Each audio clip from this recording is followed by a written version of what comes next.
लेकिन जो चतुर सखी थी वो समझाती हैं कि चिंता न करो। वहां भी बताया कि जैसे उन्होंने ताड़का मारी, सुबाह को मार दिया है, तो धनुष की क्या बात है। यहाँ भी बताती हैं कि बड़े बड़े अघासुर बकासुर पूतना जैसे राक्षसों को मार दिया, हमें तो लगता है कंसा का भी बुरा हाल होने वाला है। आपस में चर्चा करती हैं, भगवान बढ़ते जाते हैं। कुब्जा मिल जाती है जो पिछले जीवन की वो मंथरा थी, कुब्जा बन करके आई थी।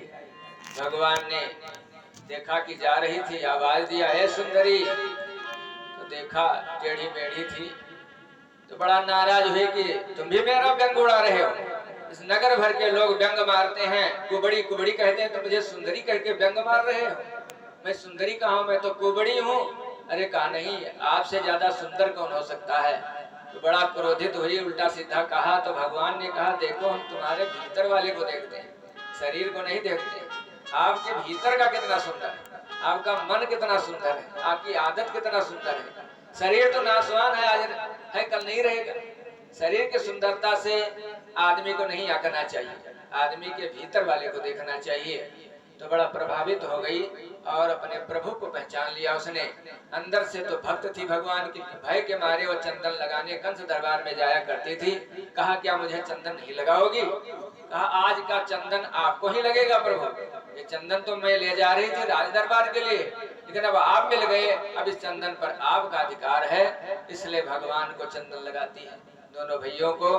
और भगवान उसके दाढ़ी में हाथ लगाते हैं, कमर में लगाते हैं, और उसके पैर पे अपना पैर रख देते हैं और सीधा कर देते हैं। दिव्य रूप हो जाता है उसका, उबर ठीक हो जाता है और सुंदर हो जाती है। जैसा सुंदरी कहा था वैसे सुंदरी बना दिया भगवान ने।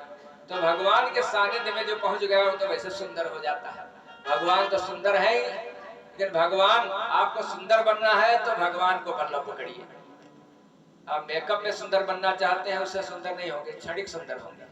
लेकिन भगवान से जुड़ जाएंगे तो आप हमेशा सुंदर हो जाएंगे, आपका जीवन सुंदर बन जाएगा। सुंदर बना दिया उसे। और इसके बाद आगे बढ़ते हैं तो धोबी जा रहा था कपड़े लेकर के। भगवान ने कहा कि ये कपड़े मुझे दे दो। उसने कहा, मुंह देखा है, ये राजाओं के वस्त्र हैं, वन वन में भटकने वाले, गैया चराने वाले, और तुम राजाओं के वस्त्र पहनना चाहते हो। उल्टा सीधा कहना शुरू किया। मन मन फिरते चरावते गैया, मन मन फिरते चरावते गैया,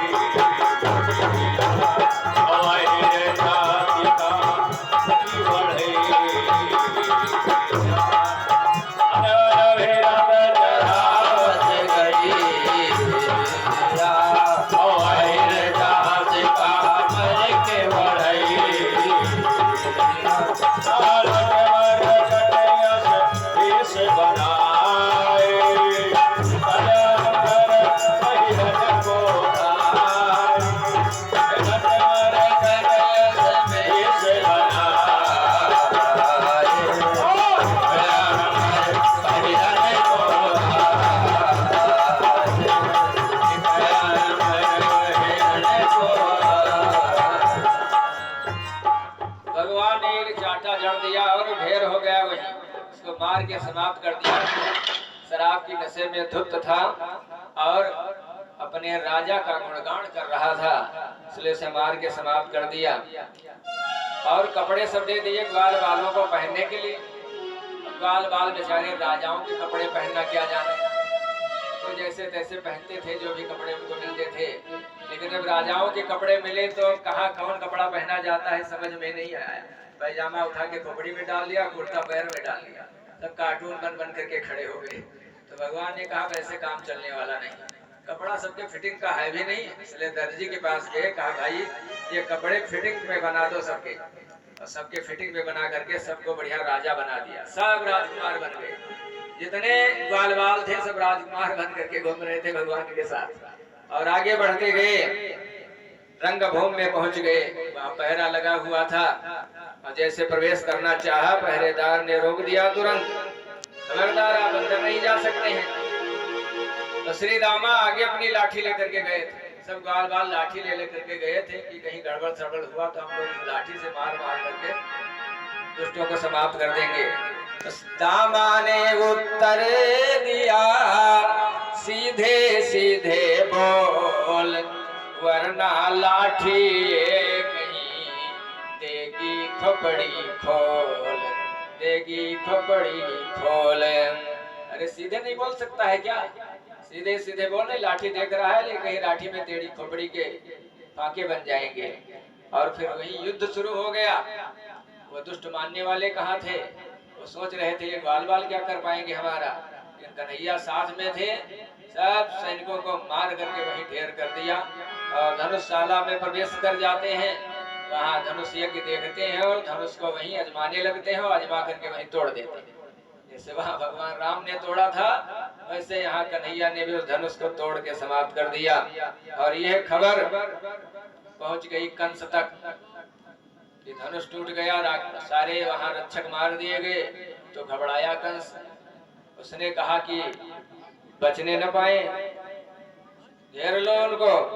तो सारे सैनिक लग गए। भगवान आगे बढ़ते रहे। आगे बढ़े तो अगले द्वार पे हाथी बलिया पेड़ खड़ा हुआ था। हाथी पहलवान साथ में था। पहलवान ने कहा कि पहलवान से भगवान ने कहा कि हाथी टाल दो, मैं जाना चाहता हूँ। तो पहलवान ने कहा कि अरे खुद टाल लो हाथी, तुम तो योद्धा हो। तो भगवान ने कहा ठीक है, नहीं टालते हो तो हम खुद टालेंगे। तो वहां भी भिड़ गए भगवान और मार करके हाथी को दाऊद ने दांत उखाड़ लिया और कहा ये लड़ने में काम आएगा, औजार का काम करेगा।